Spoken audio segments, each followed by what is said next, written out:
দক্ষিণের এই ভৈরব নদ সৃষ্টি করেছে বহু জনপদ, তৈরি হয়েছে হাটবাজার ও লাখো মানুষের উপার্জনের উৎস। নদীপথ কেন্দ্রিক যোগাযোগের উপর ভিত্তি করে বহু শহরের গোড়াপত্তন। বঙ্গোপসাগর, সুন্দরবন আর ভৈরবের মাঝে শত শত বছরের ঐতিহ্য আর ইতিহাস নিয়ে দাঁড়িয়ে আছে ছোট্ট শহর বাগেরহাট, যেখানে প্রত্নতাত্ত্বিক নিদর্শনগুলোর মাঝে আজও বেঁচে আছে মুঘল সাম্রাজ্য। কবির ভাষায় সুন্দরবনে বাঘের বাস, দরটনা ভৈরব পাস, সবুজে শ্যামলে ভরা নদীর বাঁকে বসত যে হাট, তার নাম বাগেরহাট। বাংলাদেশের দক্ষিণ পশ্চিম কোণের একটি উপকূলীয় জেলা বাগেরহাট, যা প্রাচীন সমতটের একটি জনপদ। বাগেরহাট নামটির সাথে জড়িয়ে আছে হযরত খানজাহান আলীর গৌরবময় নানা কীর্তি।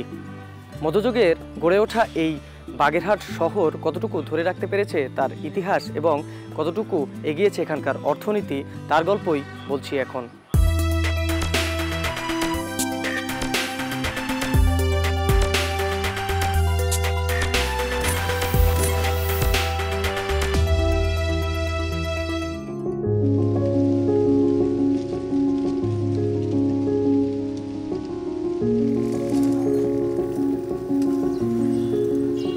ইতিহাস আর ঐতিহ্যের এক অসাধারণ মেলবন্ধন রয়েছে বাগেরহাটে। ঐতিহ্যবাহী বাগেরহাটের গল্পের শুরু 1400 শতাব্দীর আগে। এ শতাব্দীর মাঝামাঝি সময়ে বাংলার শাসক যখন নাসির উদ্দিন মাহমুদ শাহ, তখন হযরত খানজাহান আলী এ অঞ্চলে আবাদ করে নামকরণ করেন খলিফাতাবাদ, যা বর্তমান বাগেরহাট নামে পরিচিত। তবে শোনা যায় খানজাহান আলীর আগমনের বহু বছর আগে থেকেই এ জনপদে মানুষের বসবাসের কথা।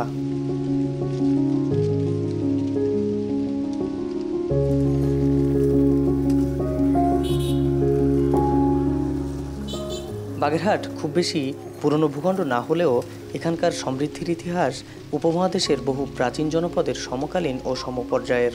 মধ্যযুগের পুরোটা সময় জুড়ে গাঙ্গেয় এই উর্বর বদ্বীপ একের পর এক আঞ্চলিক সুলতানদের লক্ষ্যে পরিণত হয়, যার ফলে এ অঞ্চলে পারস্য, তুর্কি এবং অন্যান্য অভিবাসীদের সংখ্যা বৃদ্ধি পাওয়ার পাশাপাশি ইসলামের প্রচারও সম্প্রসারিত হয়।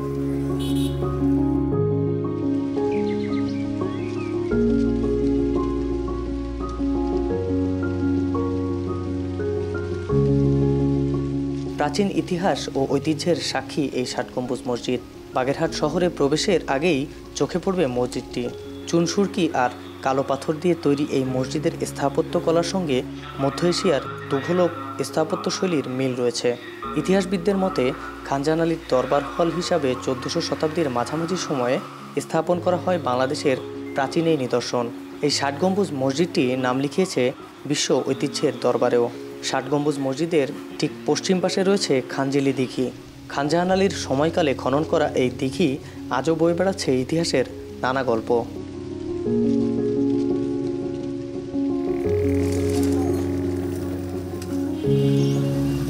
মধ্যযুগীয় এই শহরটি ঐতিহাসিক স্থাপনার আশ্রয়কেন্দ্র, যার বেশ কিছু নিদর্শন দাঁড়িয়ে আছে 500 বছরেরও বেশি সময় ধরে। বাগেরহাটের পুরো শহরকে ঘিরে রেখেছে সেই সময়কার বেশ কিছু দর্শনীয় মসজিদ। তাই তো এই শহরকে মসজিদের শহরও বলা হয়ে থাকে। আধুনিক যুগের সূচনালগ্নের শেষের দিকে অযত্নে আর অবহেলায় পড়ে থাকলেও বর্তমানে পুরাতন মসজিদের শহরটি আবারও বাংলাদেশের অন্যতম ধর্মীয় স্থান হিসাবে স্বীকৃতি লাভ করেছে।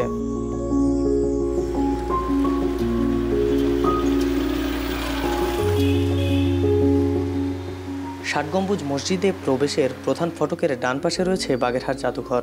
এখানে রয়েছে প্রাচীন মুদ্রা, পোড়ামাটির ফলকসহ খানজাহান আমলের অসংখ্য প্রত্নতাত্ত্বিক নিদর্শন।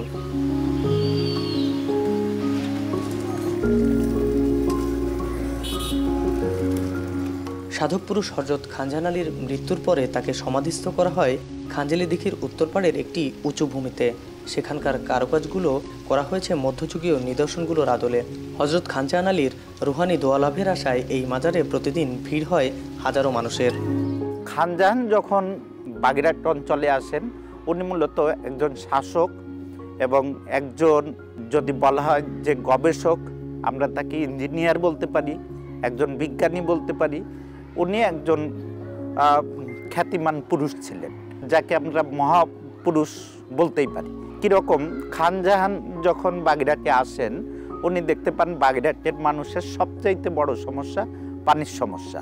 কারণ বাগেরহাটটা হচ্ছে সুন্দরবন উপকূল, বঙ্গোপসাগরের উপকূল, তাহলে এখানে লবণ পানি এই লবণ পানির ভিতরে উনি অনেকগুলো দিঘি কাটেন, বলা হয় যে 360টা দিঘি উনি খনন করেন।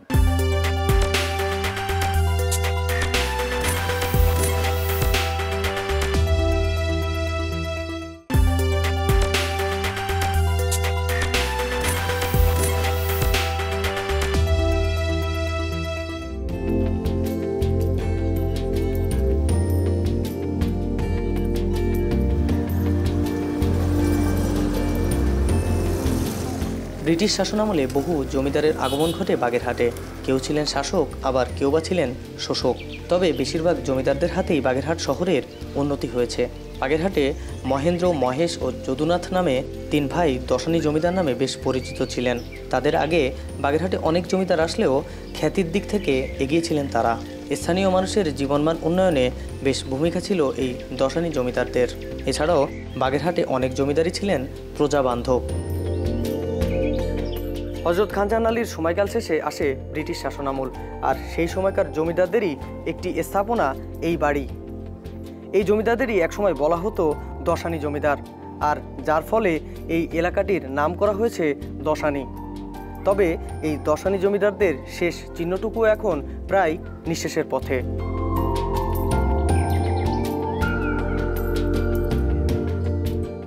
দশানী জমিদারদের কথা আমরা শুনেছি, এবং এছাড়া অন্যান্য জমিদাররা ছিলেন এখানে। আসলে তারা কতটা করেছে এই শহরের জন্য, এবং তাদের যে নিদর্শনগুলো স্থাপনা ছিল সেগুলো কি অবস্থা এখন?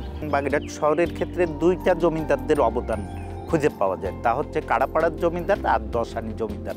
দশানীর নামকরণের পিছনে আরেকটা সুন্দর একটা ইতিহাস আছে, তা হচ্ছে বলা হয় যে নবাব সিরাজদৌল্লার ফুপু উনি দশানীর একটা ইজারা নেন, এবং 10 আনার আমরা 10 আনা অর্থাৎ উনি 16 আনা অংশের একটা 10 আনা অংশের ইজারা নেন, এবং এই ইজারা নিয়ে উনি 10 আনি পত্তন করেন। কিন্তু এইটার শতভাগ কোনো ডকুমেন্ট আজ পর্যন্ত পাওয়া যায়নি।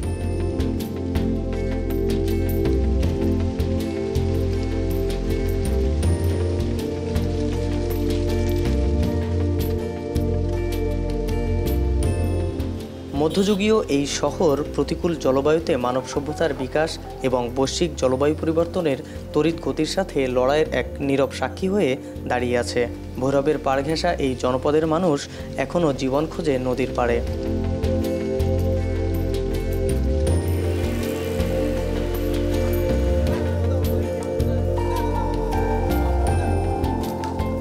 বাগেরহাটের ভৈরব পাড়।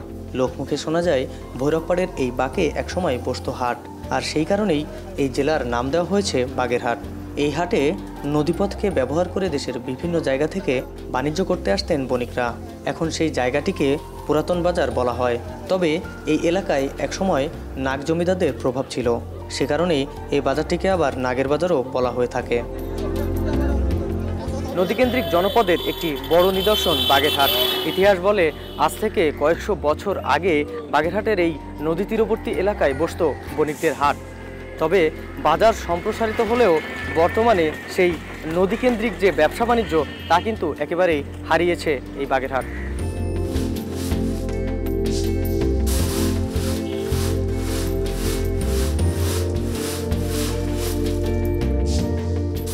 চালের মাধ্যমে এভাবে সুপারির প্রক্রিয়াজাতকরণ এ অঞ্চলের বেশ পুরনো ঐতিহ্য। আড়তগুলোতে দিনভর চলে শ্রমিকদের এমন ব্যস্ততা। নারকেল ও পানের ব্যবসায় ভাটা পড়লেও নাগের বাজারের এই সুপারির আড়তগুলো আজও ধরে রেখেছে পূর্বপুরুষের রেখে যাওয়া ব্যবসা। স্বাদ ও সাইজ ভালো হওয়ায় দক্ষিণাঞ্চলের এই বাগেরহাট জেলার সুপারির সুনাম রয়েছে দেশ জুড়ে। একসময় ভারতবর্ষের বহু এলাকায় বাগেরহাটের পান সুপারির বেশ খ্যাতি ছিল। কালের বিবর্তনে সেই খ্যাতি হারিয়েছে।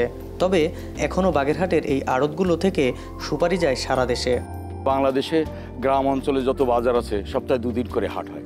বাগেরহাটে এখন একটা জেলা শহর হিসেবে তার আবার সপ্তাহে 2 দিন বাজার হওয়ার কথা না, তারপরেও সেই ঐতিহ্যটাকে এখনও বাগেরহাট শহর এটা ধরে রেখেছে। এখনও রবিবারে বুধবারে বাজার হয়। নারকেল, সুপারি এবং পান, এই 3টা হলো বাগেরহাটের খুব ঐতিহ্যবাহী ফসল। করাচিতে প্রচুর সুপারি এখান থেকে যেত। আমরা যেখানে দাঁড়িয়ে আছি এখান থেকে অনেকে বার্জে করে করাচিতে এখান থেকে টাটি সুপারি যেত, কিন্তু বাগেরহাটের সুপারিটার ঐতিহ্য একটু বেশি মূল্যটা একটু বেশি, কারণ এর সুপারির কোয়ালিটি এবং স্বাদটা একটু বেশি। মূলত হলো পৃষ্ঠপোষকতার ব্যাপার। আপনি জানেন যে আপনি যখনই একটা জিনিসকে পৃষ্ঠপোষকতা করবেন, সে তখন তার শ্রীবৃদ্ধি হবে, তার পরিসর বাড়বে, তার আয়তন বাড়বে। আমাদের এখানে পানের বাজার ছিল, এখন একেবারেই নাই। পাকা সুপারি এবং নারকেল এবং পান এসবগুলোর বাজার এখান থেকে সরে গেছে। জেলায় এই যে নদীটা আপনি দেখছেন, এই নদীটার অনেক বড় ছিল, আরও খরস্রোতা ছিল, কিন্তু সে নদীর চারিদিক দিয়ে ব্রিজ হওয়াতে এবং নদীর অনেক খালবিল বেঁধে দেওয়াতে নদী ছোট হয়েছে। এই নদী দিয়েই একসময় পান, সুপারি, নারকেল অনেক আসতো, অনেক বহর এখান থেকে যেত।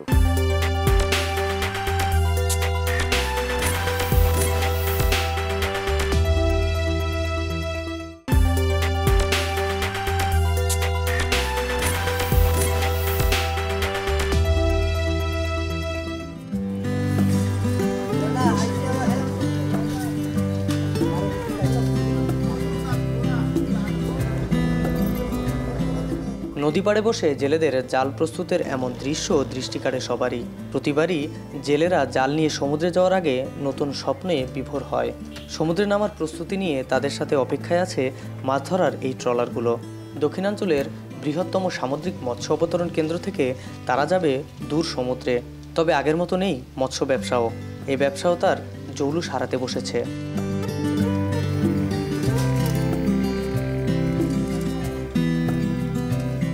বাগেরহাটের গৌরবময় ইতিহাসের একটি অধ্যায় সরকারি পিসি কলেজ। এই কলেজের প্রতিষ্ঠার ইতিহাসও শত বছরের পুরনো। পূর্বের নাম ছিল বাগেরহাট কলেজ, তারপর হয় প্রফুল্লচন্দ্র মহাবিদ্যালয়। এই প্রফুল্লচন্দ্র মহাবিদ্যালয়ই আজকের বাগেরহাট সরকারি পিসি কলেজ।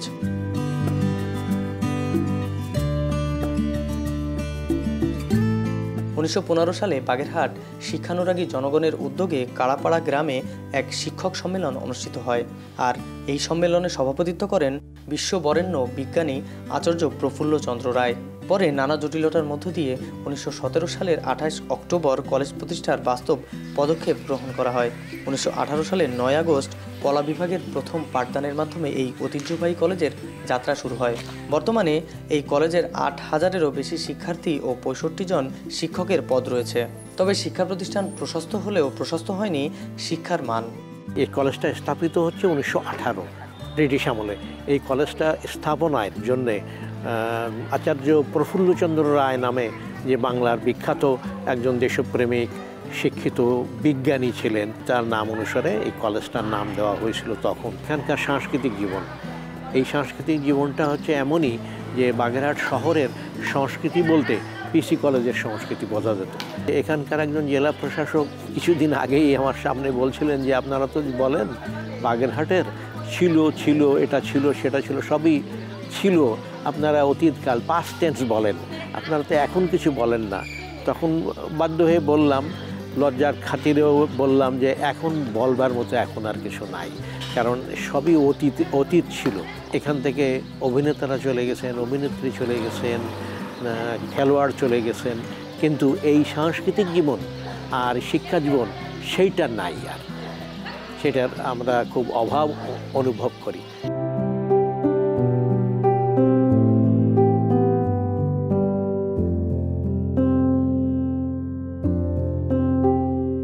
ইতিহাস ও ঐতিহ্যের দিক থেকে ভরপুর বাগেরহাট পিছিয়ে আছে নগরায়নে।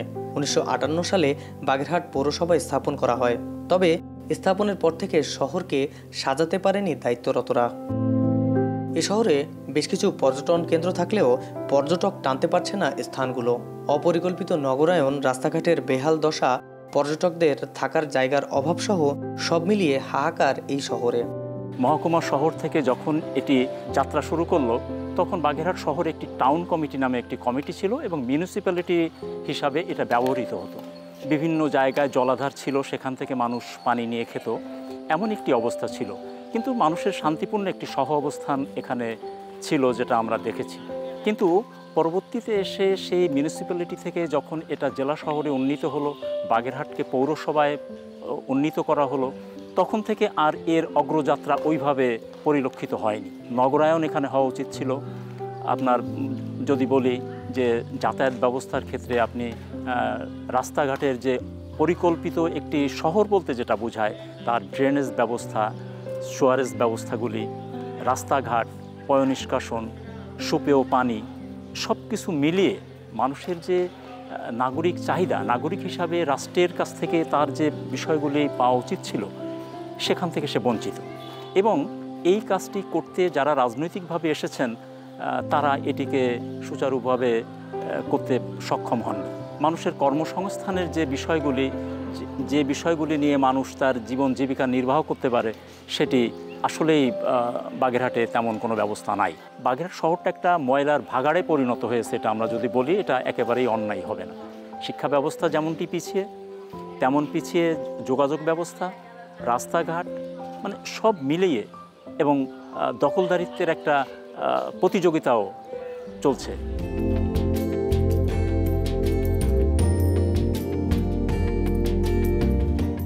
বাগেরহাটের ইতিহাস ও ঐতিহ্যের গল্প সমাদৃত হয়েছে বিশ্ববাজারে। তবে বর্তমান বাগেরহাটের থলিতে ইতিহাস ছাড়া তেমন কিছুই নেই। শিক্ষা, সংস্কৃতি বা শিল্পে এখনও পিছিয়ে আছে এই শহরটি। এভাবেই যুগ যুগ ধরে পাওয়া না পাওয়ার নানা গল্প নিয়ে চলছে এই শহরের লাখো মানুষের বেঁচে থাকার লড়াই।